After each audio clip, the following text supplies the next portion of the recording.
You might not know what fault finders are, but by the end of this video you'll be a pro at gathering and trading them in Astroneer. First of all, what are they? So the easiest way to explain this is fault finders are items that can be used to trade in the trade platform. You might have seen the third thing in the trade platform. The first one is for scrap, the second for Astroneum, and the third one is locked for you if you haven't completed the awakening missions. So if you wondered what that is, it's for trading fault finders. These are also a very important part of the story, which I will not spoil for you if you didn't get there. All you need to know is that you will unlock these by completing the awakening missions, so go at it. Next, what can you trade for? Assuming you've already unlocked the fault finders, go to the trade platform and scroll to the third tab. There you will see all the items that you can get with fault finders. First of all, you can get all the items that can be crafted in the chemistry lab. Yes, all of them, including nanocarbon alloy, but it will be expensive. Honestly, for most of these, you're better off just crafting them, but if you really want to get them with fault finders, you can. But after these, there are a set of items that you cannot get any other way in Astroneer. You will need fault finders for this. First of all, we've got QTRTGs.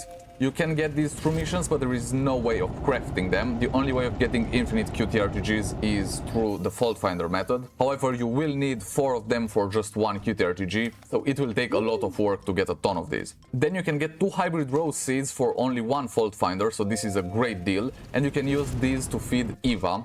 This will only make sense to you once you've completed the awakening missions. So anyway, the next item is the beach ball, and it only takes 1 fault finder to get it, and this is the only way to get the beach ball in Astroneer, and it's a really fun item, so I suggest you try it out. And then you can also use a fault finder to get 8 fireworks, and you can also choose the color: red, orange, yellow, green, blue, teal, and violet. And yes, you can also craft fireworks, but you can only get the basic ones. You will not be able to get the colored fireworks. Next, let's talk about the mini games. Yes, you will have to complete some mini games in order to get the fault finders. So after you craft a fault finder, you will also have to get the mini game completed, and only then you will be able to trade it. So anytime you try to complete one, you'll get assigned a random minigame. And there are 3 types. The gather minigame, where you have to collect 5 different memory fragments that are scattered above ground around the fault finder, and you need to return them to the device. Then there's the unearth minigame, which is just like the first one, except the memory fragments are scattered below ground, so you will have to dig them up and return them to the fault finder. And last but not least, the align minigame. Honestly, this is my favorite. You need to find the 5 different memory fragments and place them in specific locations around the device, so you will basically form a star with them, and that will unlock it. And if you're thinking about automating these, don't. There's no way to do it as of right now. You will have to manually complete these minigames. And just a quick tip, you can see the memory fragments on your compass. This will make you complete these minigames a lot faster. But talking about tips and tricks, let me give you some more strategies. In order to start trading, you will need to craft the fault finders. The recipe is 1 Astroneum plus 1 scrap. Just a quick tip from me, if you have an Astroneum farm, you can easily set it up so that a part of it creates scrap, and then it automatically crafts fault finders from both of them. If you don't have an Astroneum farm or an Astroneum scrap farm yet, you can check out this video right here. It will walk you through everything you need with a schematic and all the items that you're gonna need.